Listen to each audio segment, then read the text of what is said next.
Good evening students. Dear students, हमारा आज का टॉपिक है संज्ञा।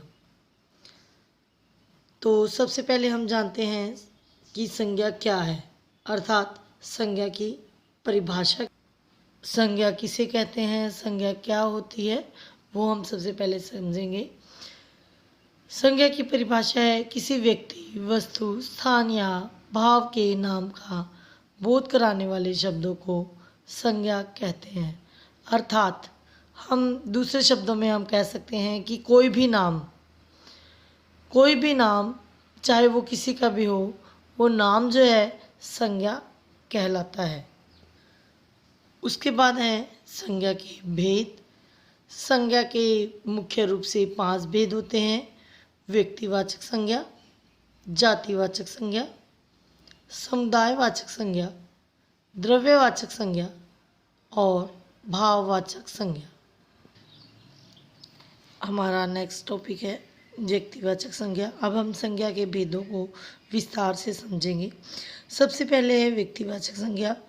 जिन शब्दों से किसी प्राणी, वस्तु या स्थान का बोध हो, उन्हें व्यक्तिवाचक संज्ञा कहते हैं। जैसे भारत, महात्मा गांधी, इंदिरा गांधी, रूस, मुंबई, भगवत गीता, ताजमहल, तुलसीदास आदि।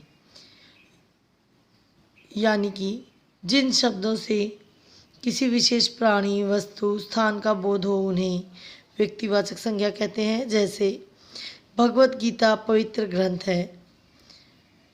भगवत गीता एक विशेष वस्तु है, हिंदुओं का पवित्र ग्रंथ है, तो भगवत गीता इसमें व्यक्तिवाचक संज्ञा है। ऐसे ही कबीरदास जी प्रसिद्ध संत हुए हैं, तो कबीरदास जो है एक प्रसिद्ध विचारक या भक्त हुए हैं, भक्ति काल के कवि हुए हैं। तो कबीरदास शब्द जो है वो नाम है एक व्यक्ति का, तो ये व्यक्तिवाचक संज्ञा है। ऐसे ही हिमालय को बर्फ़ का घर कहते हैं। हिमालय एक विशेष स्थान है, संसार का सबसे ऊंचा और ठंडा पर्वत है, तो इस तरह से हिमालय शब्द जो है वो भी व्यक्तिवाचक संज्ञा है। हमारा नेक्स्ट टॉपिक है जातिवाचक संज्ञा। जिन शब्दों से एक ही प्रकार या जाति के व्यक्तियों, वस्तुओं या स्थानों का बोध हो, उन्हें जातिवाचक संज्ञा कहते हैं। अर्थात वो शब्द जो एक ही प्रकार के सभी प्राणियों, वस्तुओं या स्थानों के नामों का बोध कराने वाले होते हैं, वो शब्द जातिवाचक शब्द कहलाते हैं। जैसे हम कह सकते हैं जंगल में शेर, गीदड़, हाथी, हिरन, ऊंट सभी रहते हैं।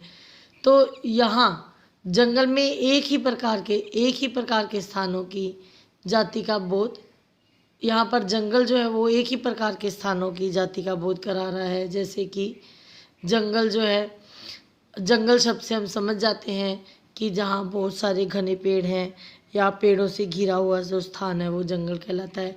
इसी प्रकार शेर, गीदड़, हाथी, हिरन, ऊंट, ये किसी एक शेर या एक हिरन, एक ऊंट का बोध नहीं करवा रही। ये सभी जितने भी जंगल में शेर, गीदड़ रहते हैं, उन सब का प्रतिनिधित्व करते हैं।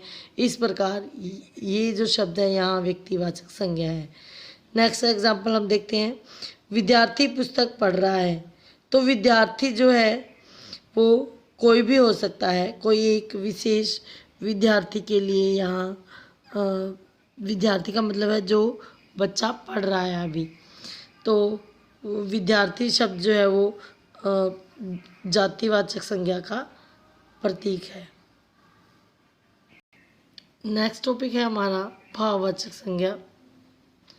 जिन शब्दों से व्यक्ति के गुण, दोष, दशा, भाव, स्थिति, अवस्था का बोध हो, उन्हें भाववाचक संज्ञा कहते हैं। जैसे ऊंचाई, मिठास, बहादुरी, मैत्री, शत्रुता, बुढ़ापा, जवानी, गर्मी, सर्दी, बुरा, अच्छा, ये सब जो है वो भाववाचक संज्ञा के एग्जाम्पल हैं, उदाहरण हैं।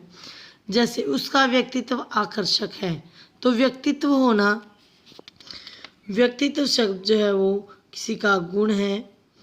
भक्ति में बहुत शक्ति होती है। लड़कपन में का समय जो है बेफिक्री का होता है। तो लड़कपन शब्द जो है यहाँ अवस्था है हमारे शरीर की एक, जैसे बुढ़ापा, जवानी, बचपन, लड़कपन।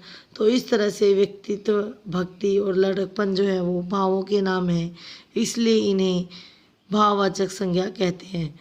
भक्ति शब्द में भक्ति में बहुत शक्ति होती है। तो यहाँ भक्ति शब्द जो है वो हमारे मन का भाव है। तो इस तरह से किसी का गुण, भाव और शरीर की जो अवस्था है, बुढ़ापा, जवानी, तो ये जो शब्द हैं ये सारे भाववाचक संज्ञा का प्रतिनिधित्व करते हैं। उसके बाद है द्रव्यवाचक संज्ञा। जो संज्ञा शब्द किसी धातु, द्रव्य या पदार्थ का बोध कराते हैं उन्हें द्रव्यवाचक संज्ञा कहते हैं। धातु जैसे सोना, चांदी, तांबा, लोहा।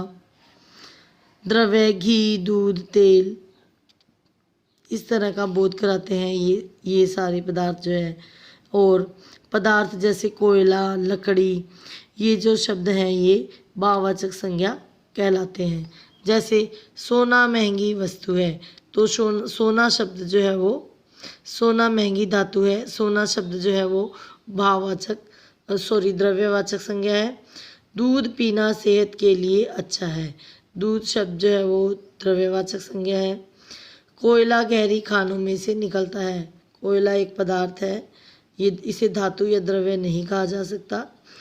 तो कोयला शब्द जो है वो भी द्रव्यवाचक संज्ञा है। नेक्स्ट हमारा टॉपिक है समुदायवाचक संज्ञा।